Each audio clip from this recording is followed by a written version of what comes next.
Comment fasciner? Comment séduire? Comment devenir celui qui obtient tout ce qu'il veut? Aujourd'hui, on va parler d'une qualité essentielle à bien manier. Utilise-la intelligemment et tu auras tout gagné. Emploie-la à mauvais escient et tu seras relégué à l'arrière-plan. Bienvenue, ici Lucien Roy, tu écoutes Pouvoir et Influence, le podcast du dimanche à 10h30 pour aller au bout de tes ambitions en maîtrisant les dynamiques sociales. Si tu es un auditeur assidu du podcast, tu remarques certainement que cet épisode a une semaine de retard et pour cause, les projets s'enchaînent de mon côté, le podcast reste un hobby pour moi, donc l'objectif reste de faire un épisode par semaine, mais je ne garantis pas de le maintenir, même si je ferai tout mon possible parce que je prends un plaisir fou à enregistrer ces épisodes. Maintenant, place au sujet du jour, le 17e épisode de la série 48, cultive le mystère. Mais on va voir que cultiver le mystère n'est pas aussi simple que la petite phrase. C'est un petit peu plus compliqué, il faut faire preuve de subtilité, et on va voir qu'en fonction du contexte, ta manière de cultiver le mystère sera très différente. Mais d'abord, c'est quoi? C'est quoi cultiver le mystère? Qu'est-ce que ça veut dire? Premièrement, un premier élément de définition, ça peut être que tu ne dis pas tout. Tu ne dis pas tout sur tes intentions, sur qui tu es, sur ce que tu fais. Tu gardes une part masquée, voilée. Ensuite, la conséquence de ça, c'est qu'on ne va pas pouvoir te comprendre au premier coup d'œil. Ne pas pouvoir te comprendre au premier coup d'œil, ça va stimuler le cerveau reptilien simplement parce qu'il se dit « Tiens, mais celui-là, il est un petit peu plus difficile à cerner, je vais donc m'y intéresser ».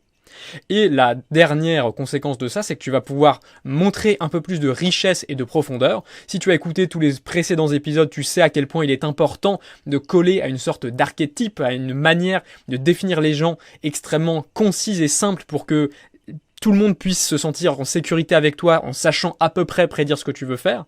Néanmoins, dans certaines situations, pour avoir le pouvoir, il va falloir manier le mystère et c'est pour ça qu'on va en parler. C'est pour ça que cet épisode est intéressant aujourd'hui. Avant de te décrire quels sont les deux lieux dans lesquels tu vas pouvoir cultiver le mystère, je mets déjà un petit panneau attention parce que créer le mystère est coûteux.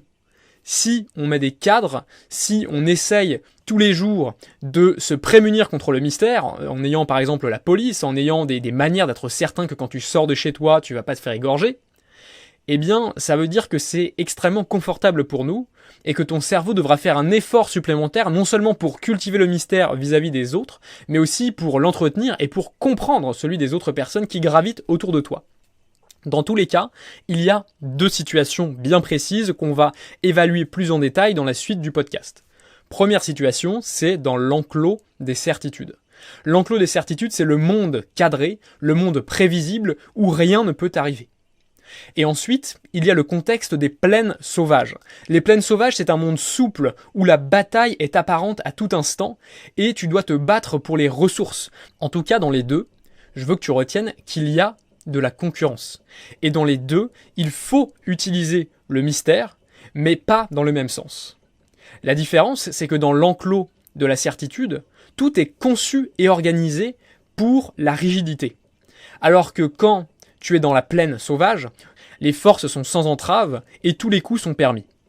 Donc maintenant, tu l'as deviné, la structure du podcast, c'est qu'on va commencer par voir comment agir dans un monde cadré et prévisible, et ensuite on verra comment utiliser le mystère dans ce monde souple et déchaîné. Donc je commence tout de suite avec le mystère dans l'enclos des certitudes. D'abord j'ai envie de te poser le cadre d'analyse pour te permettre de mieux comprendre ce que je veux dire par l'enclos des certitudes.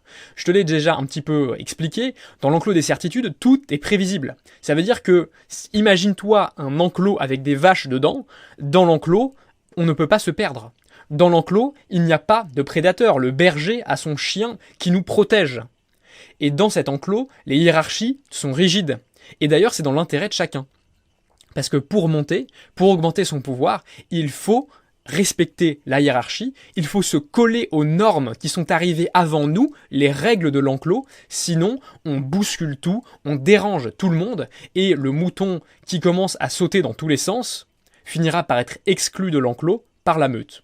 Enfin, par la meute, mais en fait, la meute est le troupeau de moutons. Donc c'est un petit peu bizarre de définir un troupeau de moutons par une meute, mais voici la petite erreur que je viens de faire.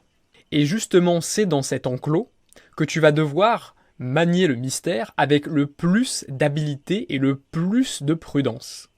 Pourquoi ?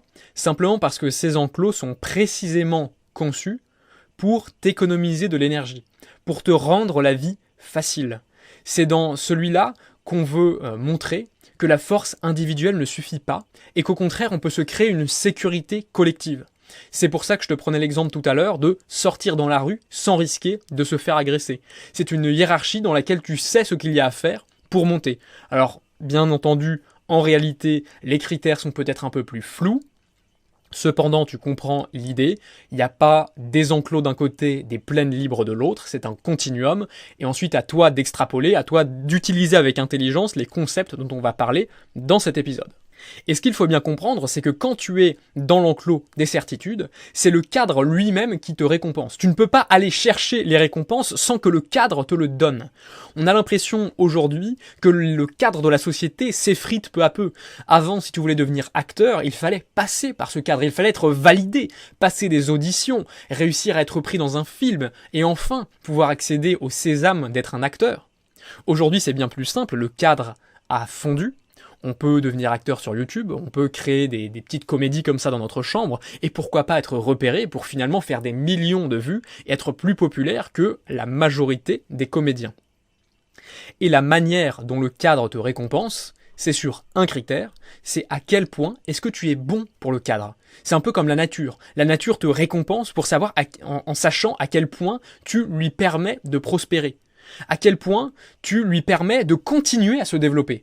Par exemple, si tu es en bonne santé, tes gènes vont mieux se transmettre que si tu es en mauvaise santé. Parce que la mauvaise santé est, par nature, négative. Elle crée de l'entropie dans le système, et si elle se reproduit trop, elle va créer des dégénérés. C'est pour ça que la sélection naturelle est là, et c'est pour ça qu'elle garantit une sorte de charte de qualité de toi tu es bon, toi tu n'as pas l'étiquette, parce que toi tu corresponds et tu contribues à l'amélioration de l'espèce, alors que toi à l'inverse, tu n'y corresponds pas, et tu contribues même à sa détérioration. Tu vas peut-être me dire qu'aujourd'hui les humains sont un petit peu plus évolués, qu'ils ne subissent plus ces normes, qu'ils ne subissent plus la sélection naturelle, mais rassure-toi, on l'a bel et bien mise en place. Si tu veux être pris dans une entreprise, tu as intérêt de rentrer dans le cadre de cette dernière. Si tu te présentes à un entretien pour devenir banquier en short et en tongs, tu imagines bien que ça posera un petit problème. De la même manière, si tu veux devenir vendeur de glace sur une plage, te présenter en costard cravate ne fera que ricaner et tu seras immédiatement renvoyé. Donc maintenant, la question qu'on va se poser, c'est comment est-ce qu'on inclut du mystère là-dedans ? Parce qu'en fait, rentrer dans le moule, c'est très utile. Rentrer dans le moule, ça te permet de pouvoir gravir les échelons. Mais si tu manies le mystère avec précision, tu vas aussi pouvoir être exceptionnel, mais attention, exceptionnel seulement une fois que les cases sont cochées. C'est exactement comme si tu avais un contrôle de maths sous forme de QCM, avec d'abord les questions QCM et ensuite à la fin des questions bonus qui t'apportent des points en plus, seulement si tu as répondu aux autres. Et c'est exactement ça la situation dans laquelle on est. C'est-à-dire que si tu ne coches pas les cases, n'essaye même pas d'être mystérieux, n'essaye même pas d'être exceptionnel, parce que dans ce système-là, tu ne réussiras pas. Donc c'est pas la peine de se tortiller l'esprit, il faut voir les choses comme ça. Maintenant, je pense que l'analyse la plus intéressante, je pense que l'outil qui va le plus nous permettre de comprendre comment ça fonctionne et comment tu te situes toi sur le continuum du champ, du pré à la plaine sauvage, c'est que tout ce qui gouverne ta progression est lié aux dynamiques d'intérêt. Les dynamiques d'intérêt, comme je te l'ai dit dans le pré, là, j'ai oublié le nom que je lui avais donné, dans l'enclos des certitudes, l'intérêt c'est de maintenir cet enclos, de faire en sorte que les piquets soient bien droits et que chacun puisse se sentir en sécurité. Mais par contre, dans la plaine sauvage, c'est très différent. Les intérêts ne se manifestent pas de la même manière. Personne ne peut t'imposer quelque chose si tu le mets en insécurité. Donc, les choses se passeront très différemment. En tout cas, ce que tu dois retenir, c'est d'avoir cette faculté d'empathie, de savoir quels sont les courants d'intérêt, dans quel sens le vent souffle pour savoir comment tourner ton éolienne. Donc maintenant, on va arriver aux règles, les règles qui font que tu vas pouvoir réussir dans l'enclos des certitudes. La première règle, et en fait ce sont plutôt des questions à te poser, c'est de te demander qu'est-ce qui peut me faire monter ? Qu'est-ce qui est important dans cet environnement en particulier. Je t'ai donné 2 exemples tout à l'heure, avec 2 entretiens auxquels tu vas en costume, l'un à la banque, l'autre pour être vendeur de glace sur une plage, et tu t'es tout de suite rendu compte de l'absurdité de la situation. Tout simplement parce que dans chacun de ces environnements, ce n'est pas la même chose qui est valorisée. Dans une banque, on attend un côté très professionnel, on attend une confiance très forte, parce que il y a une certaine confidentialité, il y a des enjeux importants. En revanche, sur la plage, quand on vend des glaces, on n'a pas envie de penser au bureau, on n'a pas envie de penser à son patron sérieux qui est en costume tous les jours. Et donc, on veut quelqu'un de détendu et en tongs. Ce que tu dois retenir, c'est que, pose-toi simplement la question, si tu devais faire une expédition en forêt, ou alors trouver un appartement de luxe à Paris, est-ce que tu ferais appel à la même personne ? La réponse, c'est probablement pas. Et donc demande-toi à qui les gens de ton domaine ont envie de faire appel, qui est valorisé dans le système dans lequel tu évolues. La seconde question à te poser pour te garantir de toujours avancer dans la bonne direction, c'est de te demander quel est mon intérêt personnel. Parce qu'après tout, s'il y a une hiérarchie mais que tu n'as pas envie de la grimper, pourquoi s'épuiser ? Pourquoi prendre des risques alors que tu pourrais rester bien en sécurité ? Donc demande-toi jusqu'où tu veux aller, demande-toi pourquoi, demande-toi ce que ça va t'apporter, et ensuite seulement pose-toi les questions suivantes qui vont te permettre de continuer à avancer. La question suivante, c'est comment ton intérêt se situe-t-il, comment s'intègre-t-il dans les dynamiques déjà présentes ? Je m'explique, j'éclaire un petit peu la chose. Dans tout groupe organisé dans un enclos des certitudes, il y a des dynamiques d'intérêt qui préexistent. Une des dynamiques d'intérêt, par exemple, déterminée par la théorie économique, c'est qu'on ne veut pas payer le travail trop cher, l'entreprise ne veut pas payer ses employés trop cher, parce que ça rogne sur ses profits. Et donc, à partir de là, l'entreprise n'a pas envie de te payer plus. Bien sûr, on est dans un cadre théorique, même si il est quand même grandement vérifié, mais j'ai pas envie de rentrer dans la politique dans cet épisode. De toute façon, tu connais ce que je raconte, c'est pas du tout que ça l'objet. Donc, tu es dans une entreprise dont l'intérêt est de ne pas trop te payer parce que ça coûte cher. Toi, ce que tu veux faire, c'est donc, si ton objectif est d'être plus payé, tu vois que ton intérêt n'est au premier abord pas très cohérent avec celui de ton entreprise. Et du coup, il faut te demander comment est-ce que moi je pourrais faire valoir mon intérêt en apportant plus de valeur et en allant plus dans le sens de l'entreprise d'une autre manière. Par exemple, dans chaque entreprise, il y a des gens qui sont plus payés et d'autres qui sont moins payés. Peut-être parce que les gens plus payés ont fait plus d'études, peut-être parce qu'ils évaluent des dossiers plus difficiles. Bref, ils apportent une valeur supplémentaire. Et cette valeur est objective. Qu'on ne me dise pas, oui, mais non, mon chef, il n'apporte pas autant de valeur que moi parce que blablabla. Non, c'est faux. Tant que tu es en dessous, ça veut dire que objectivement, par rapport à l'organisation, tu n'apportes pas autant de valeur que ceux qui sont au-dessus de toi. Ensuite, il y a effectivement des rigidités, mais si tu n'es pas encore monté, soit c'est une question de semaine, soit il y a un truc que tu n'as pas capté, il y a un truc qui te manque encore. C'est pas forcément une sorte d'illumination à avoir, c'est peut-être simplement de l'expérience, c'est peut-être simplement du temps, mais tant que tu n'as pas compris ce qu'il te manque pour monter, tant que tu n'as pas compris ce qui va te permettre d'aller plus dans l'intérêt de la structure pour pouvoir maximiser ton intérêt personnel, tu ne monteras tout simplement pas. Et du coup, la dernière question, c'est comment maximiser mon intérêt sous contrainte de l'intérêt de l'entreprise. Là, je pense que tu as compris par rapport à l'exemple dont on a parlé. Tu dois savoir quel est l'intérêt de l'entreprise. Donc par exemple, si elle veut avoir des gens de plus haut niveau pour traiter des dossiers compliqués, eh bien deviens spécialiste d'un de ces domaines et tu verras, il y aura peut-être des choses qui vont se passer.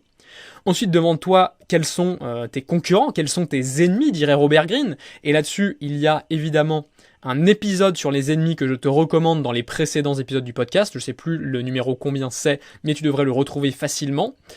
Et ensuite te demander comment je m'insère dans tout ça. Comment je fais pour dépasser mes concurrents, pour aller dans le sens de l'entreprise et maximiser mon intérêt personnel.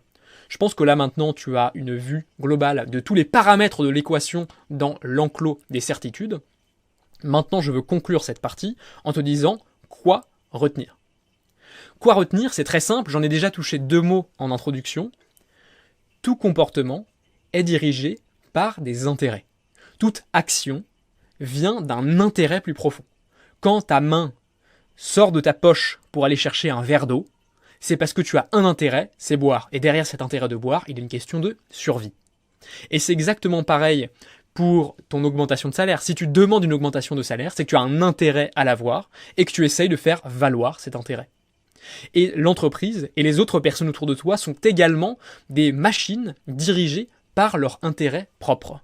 Et donc toi, tu dois comprendre ces dynamiques pour savoir comment les mettre à profit. Finalement, c'est un petit peu comme les vagues dans la mer. On ne peut pas chercher à les contrer, on ne peut pas les arrêter frontalement en disant non, tu ne passeras pas. Il faut s'aligner et surfer dessus. Maintenant, on arrive à la seconde partie qui est peut-être un petit peu plus floue et excitante. C'est comment te comporter, comment utiliser le mystère au sein des plaines sauvages. Je vais utiliser la même structure que pour la première partie. On va commencer par poser le cadre d'analyse et ensuite je te donnerai les règles à suivre et ensuite je te dirai quoi retenir de cette partie en particulier. Donc, quel est le cadre d'analyse? Eh bien, je vais le définir par opposition à celui de l'enclos des certitudes. Comme ça, tu verras exactement, comme un tableau des comparaisons, de qu'est-ce qui constitue la vraie différence entre la plaine de liberté et l'enclos des certitudes. La première chose, c'est que j'ai quasiment tendance à dire, c'est opposé en tout point. Tu l'as compris, c'est deux opposés, deux fins d'un continuum, et donc, évidemment, on les oppose sur le plus de points possible. Premier côté de différence, première différence qu'on constate entre les deux, c'est que la plaine sauvage n'est pas prévisible. Dans la plaine sauvage, il y a des bêtes sauvages qui peuvent te dévorer à tout moment. Si tu t'assois sur une pierre, tu peux te faire manger ou te faire piquer, mordre par un serpent. Si tu creuses, tu peux aussi bien trouver des cailloux que du pétrole. Bref, les opportunités et les dangers sont à leur maximum. Et maintenant, peut-être que tu te demandes, mais comment on fait pour sortir de l'enclos, Lucien? Moi, j'ai envie d'aller dans la plaine, j'ai envie de me frotter à tout ça, j'ai envie de partir à l'aventure. Et tu as bien raison de te poser cette question, parce que on est dans l'enclos. Par défaut, on est tous dans l'enclos. Et la raison de ça, c'est parce que la société veut nous mettre en sécurité, d'une manière ou d'une autre, et par conséquent, elle nous laisse dans l'enclos. Et c'est à toi de choisir, de prendre la décision d'aller prendre ce risque. Ce que je veux te souligner, avant que tu tires des conclusions un petit peu rapides, c'est qu'on est tous dans l'enclos dans certains domaines et dans la plaine dans d'autres. Par exemple, si tu es entrepreneur, tu es dans ton travail dans la plaine, c'est-à-dire que chaque action peut te rapporter énormément d'argent, ou alors rien du tout, cailloux ou pétrole. Mais quand tu es entrepreneur, en général, tu as envie d'entrer dans un réseau, d'entrer dans un réseau qui va te permettre de t'étendre, qui va te permettre d'offrir tes services à plus de gens. Et à ce moment-là, tu rentres dans l'enclos. Exactement pareil quand tu te mets à faire des vidéos sur YouTube, par exemple. Parce que YouTube est un endroit, est un enclos, dans lequel il y a des règles très strictes à respecter. Et si tu ne vas pas dans l'intérêt du grand chef YouTube de l'enclos, eh bien, tu resteras une petite brebis égarée qui n'intéresse personne.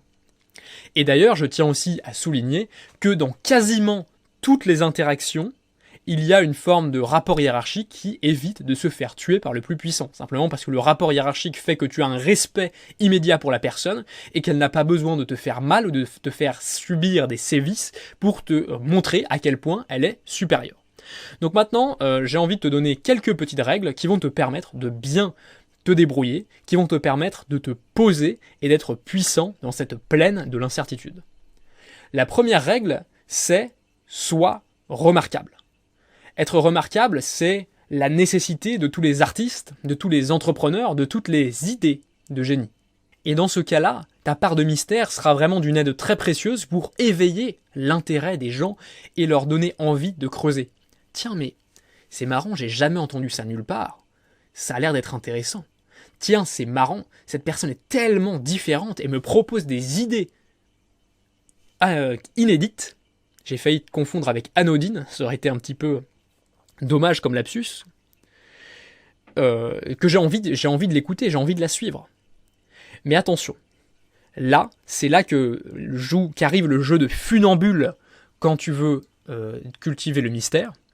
C'est que tu dois quand même rester identifiable. Tu dois quand même avoir une sorte de tronc commun qui permet aux gens de se dire ok bah lui il fait à peu près ça, il fait à peu près ça. Parce que le cerveau reste en mode économie d'énergie, mais si tu es juste un truc qui fait complètement paniquer, il se braque et il s'enfuit. C'est un petit peu comme la gamme Apple. Tu vois Apple, ils font des iPhones, ils font des ordinateurs, ils font des écouteurs même. Et quand tu regardes par exemple les écouteurs, c'est clairement pas leur métier quoi. Enfin, au bout d'un moment, tu fais des téléphones et des ordinateurs. Déjà, c'est deux métiers différents. Mais en plus, tu te mets à faire des écouteurs sans fil. Mais tu te moques de qui? Simplement, dès que tu vois les écouteurs d'Apple, tu sais qu'ils viennent de cette marque. Parce qu'ils ont la même ADN. Parce que, malgré leurs différences, malgré le lien qui paraît un petit peu ténu entre les écouteurs, le téléphone, la tablette et l'ordinateur, il y a un tronc identifiable qui est cette forme de design, cette forme d'élégance, cette forme de à la mode que Apple permet de donner. Donc toi, ce que tu dois savoir, c'est 1. Cultiver du mystère pour éveiller l'intérêt des gens et leur donner envie d'en savoir plus, mais 2, quand même rester identifiable pour que les gens ne se disent pas simplement oh là là je comprends rien, je m'en vais. C'est un petit peu comme les étudiants ou les étudiantes, là en l'occurrence je pense à des camarades filles que j'avais pu avoir au primaire et dans les classes suivantes, il y en avait qui voyaient une équation de maths et qui se disaient non mais c'est bon, c'est pas pour moi, j'arrête. Donc on évite de faire tomber les gens dans ce travers, mais on garde quand même une petite part de mystère qui éveille la curiosité et qui donne envie de creuser. L'intérêt suivant du mystère dans cette plaine sauvage, c'est qu'il va déstabiliser tes ennemis. Je te rappelle que dans la plaine, il n'y a pas de règles. Il y a des chasseurs de primes, il y a des gens qui sont là pour te faire la peau, et tu dois absolument éviter qu'ils réussissent. Et pour ça, les déstabiliser, les empêcher de te décrypter, va te permettre de les freiner. Simplement parce que quand les gens sont en train d'essayer de comprendre qu'est-ce qui se passe dans ta tête, ils ne sont pas en train de prendre des initiatives. Ils sont simplement en train de t'analyser pour pouvoir ensuite réagir. Et cette position passive les maintiendra toujours sous ta coupe. C'est exactement le phénomène Trump. Trump, c'est exactement ça. Personne ne sait ce qu'il va faire. Les médias passent un temps fou à analyser son prochain mouvement, et pendant que des journalistes, pendant que des penseurs essaient de se dire mais attends, mais qu'est-ce qu'il va bien pouvoir faire comme merde dans le monde, eh ben lui il est tranquille. Lui il peut planifier. Et ces gens en train de mettre du jus de cerveau dans la compréhension de ce qu'il fait, ils ne sont pas en train de résoudre les problèmes du monde. Ils sont simplement en réaction, simplement à la botte de Trump, simplement en train de scruter son compte Twitter dans l'effroi.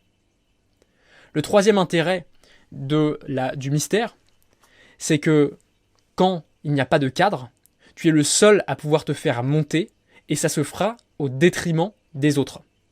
Je te l'ai dit tout à l'heure, quand tu es dans l'enclos des certitudes, c'est la structure qui te fait monter. C'est la structure quand tu travailles dans son intérêt qui te récompense par un poste avec plus de pouvoir ou par une position plus favorable. Mais quand il n'y a pas de structure, quand il n'y a pas cette autorité supérieure qui te permet qui a la légitimité de dire ok bah toi maintenant tu seras payé 2 fois plus, toi tu seras le chef de celui-ci, et toi bah tu seras tout en bas parce que tu nous fais chier. Quand il n'y a pas cette structure, c'est la bataille, c'est la guerre, et c'est exactement ce qui se passe entre les différentes entreprises, notamment celles qui cherchent à capter notre attention. Déjà, si tu en es là dans le podcast, bravo, parce que tu n'es pas en train de passer du temps sur Netflix, ni du temps sur Facebook. Mais tu te rends bien compte qu'il y a une concurrence. Parce que le jour où Netflix te prend plus de temps, certainement que tu passes un peu moins de temps sur Facebook.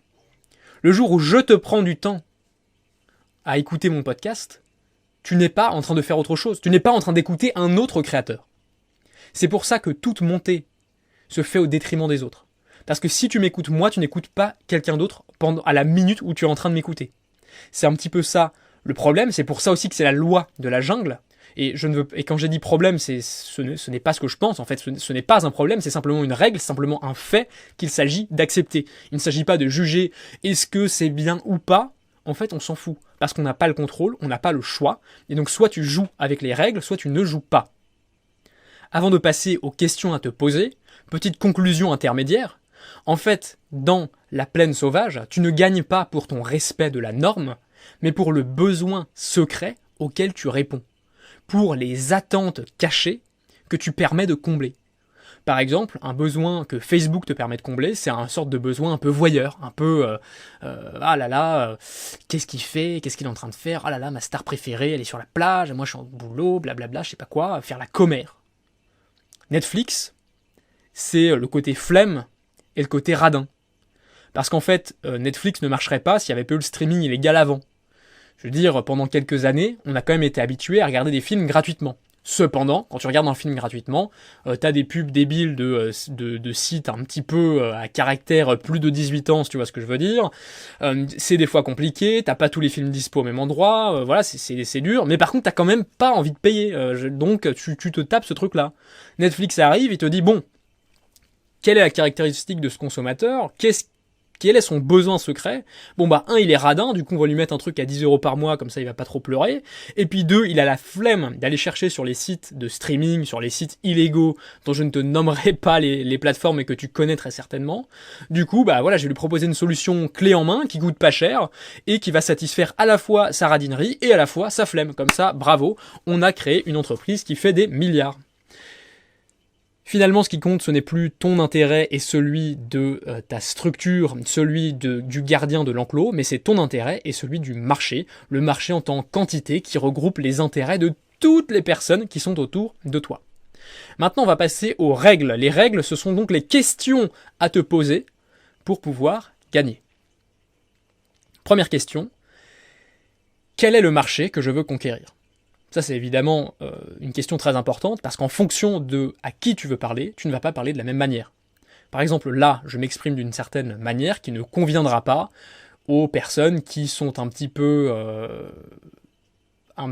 limitées au niveau de leur attention, parce qu'avec les réseaux sociaux, ils ont l'habitude de regarder des trucs de 6 secondes maximum.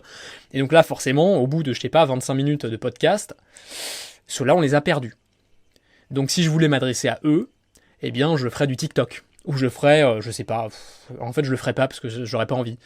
Du coup voilà, quel est le marché que tu veux conquérir ? Comment et de là va découler la question, quels sont les problèmes, quels sont les besoins et quels sont les intérêts, je souligne bien ce mot intérêt, de ton marché.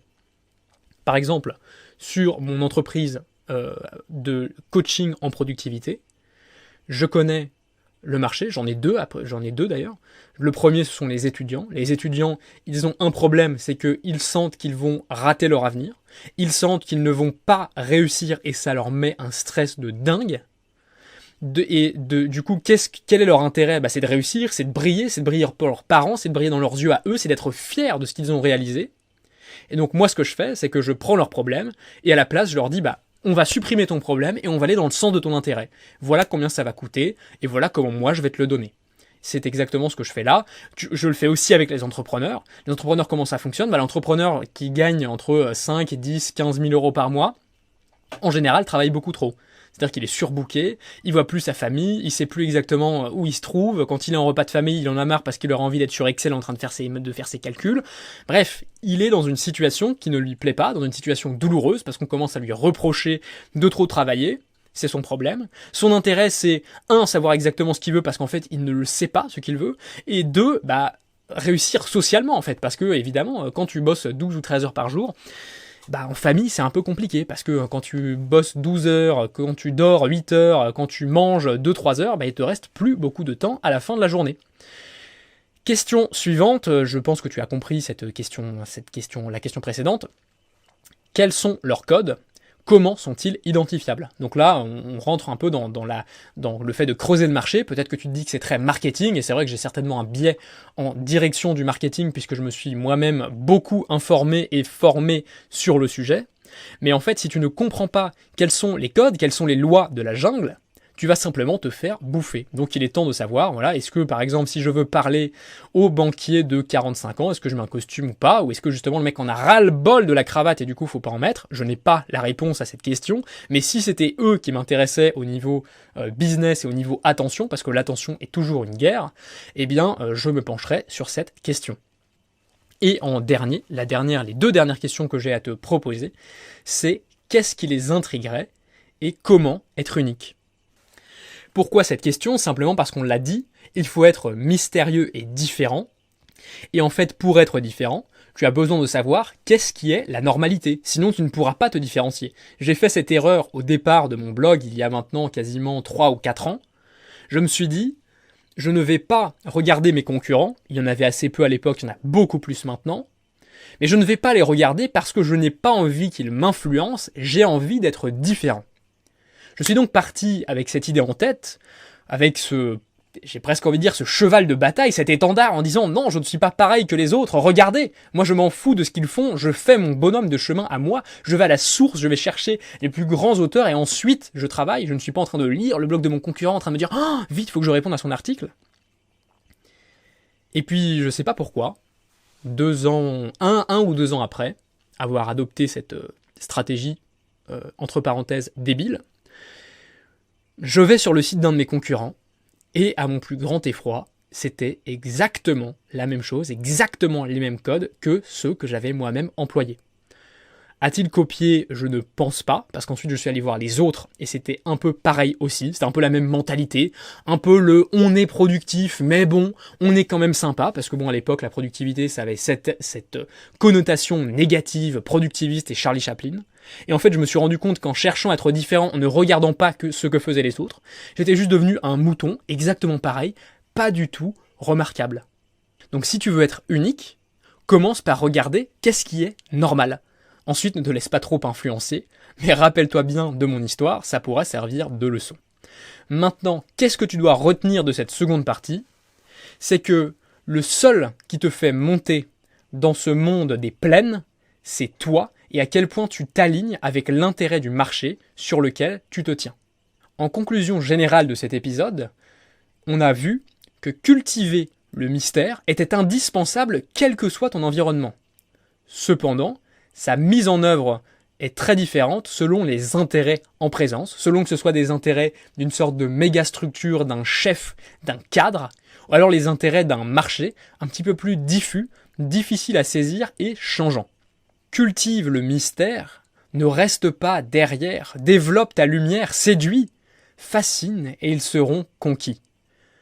Il me reste à te dire de mettre 5 étoiles au podcast, d'en parler dans l'oreille d'un ami. Alors je sais que c'est le confinement, mais tu en parles sur Skype, sur Zoom, sur n'importe où, si ça t'a appris quelque chose. J'ai envie qu'on partage, j'ai envie qu'on développe un peu ce podcast-là. Ça pour me motiver aussi à le continuer et à le faire au maximum de son intensité toutes les semaines.